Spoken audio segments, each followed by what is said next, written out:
Christian. Hey, Bad Christian here again. And it's May, which is Mental Health Awareness Month. And to me, this is very important that we acknowledge this serious issue in the United States. Globally, it's a serious issue.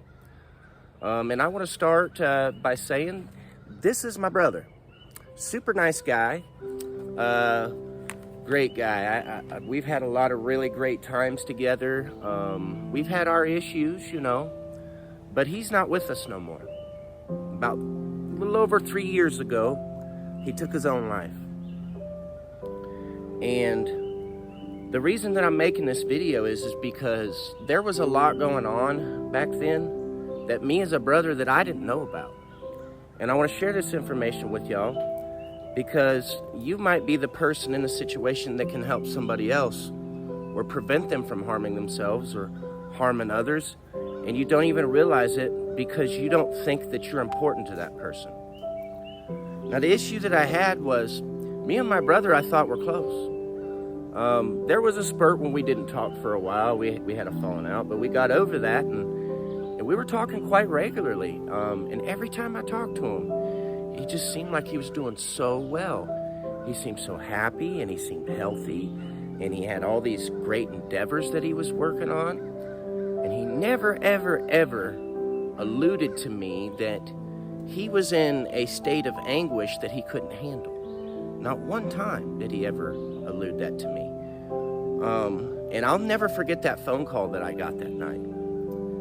And it was probably 3 o'clock in the morning, 3:30 in the morning. And I woke up to a call from my mother. And I noticed the tone in her voice. I hadn't heard that tone in a long time. But as soon as I heard it, I knew the tone. Back in 2004, I lost my father to a tragic accident.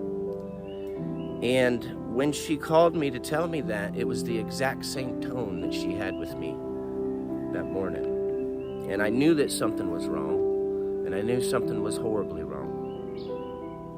And if I start to get broke up a little bit, I apologize. Anyway, so she's on the other end of the phone and she says, "We lost your brother."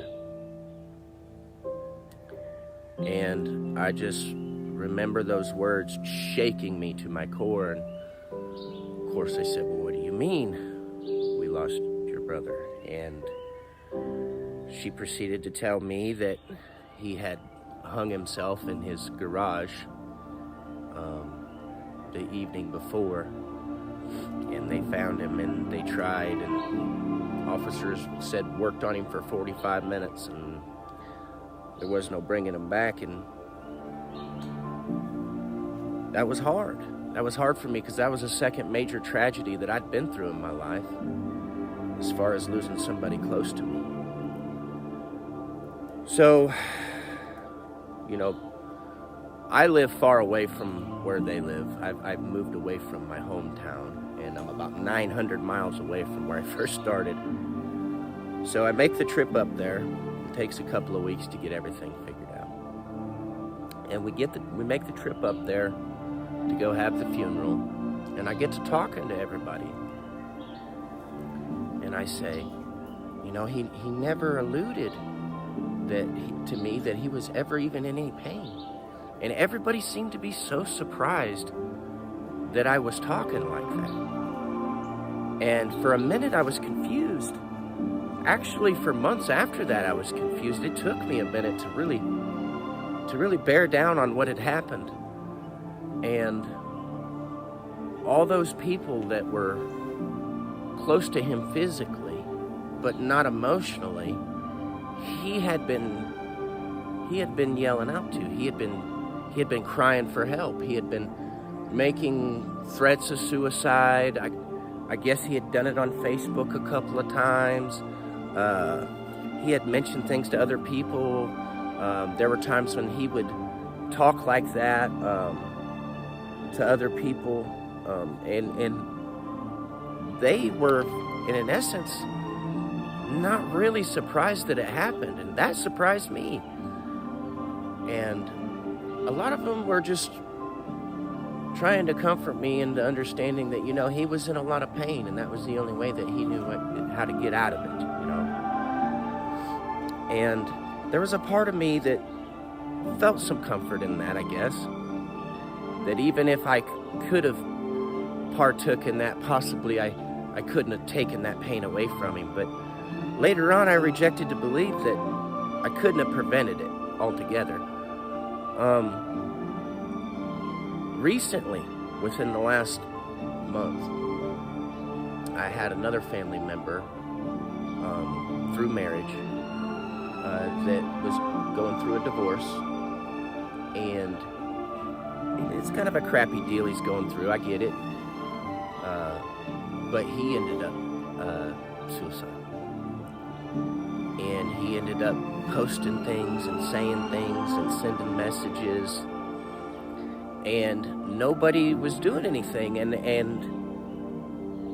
I know that there's only so much that you can do for somebody, but there came that moment when I realized that if he's crying out for help and he's not saying it to those that are able to just walk up to the door and say, "Are you all right, man?" but he's willing to say it to somebody who's 900 miles away, it started to make sense to me in that essence, that if something was to happen, then how responsible am I going to feel in my heart? And how will I be able to deal with that emotionally later on? Especially considering that my wife is emotionally going to be a wreck over it.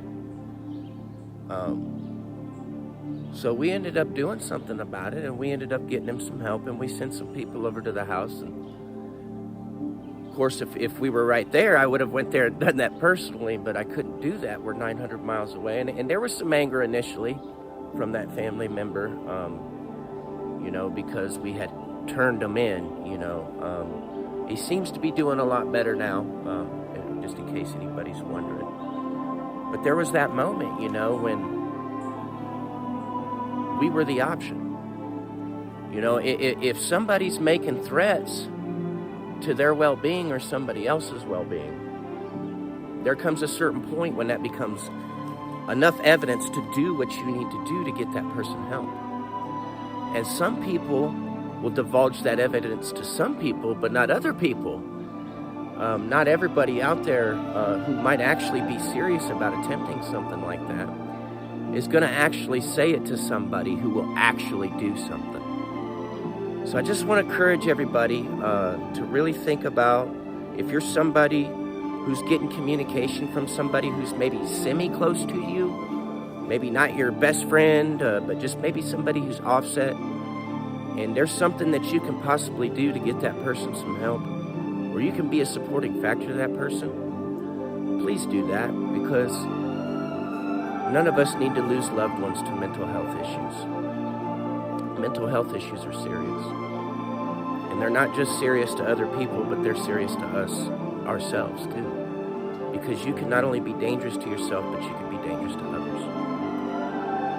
So please, I encourage everybody, if you're that person who has somebody in your life that's saying things to allude to you that they need help mentally, do everything you can do to help that person. And I know not everybody can be helped. And I know that help looks different for different people. Everybody's an individual basis. But I just want to encourage everybody to let their hearts grow and care for one another and love for one another, and do what you need to do so that you can keep those loved ones and even semi-loved ones close to you, because you don't realize what you've lost until they're gone.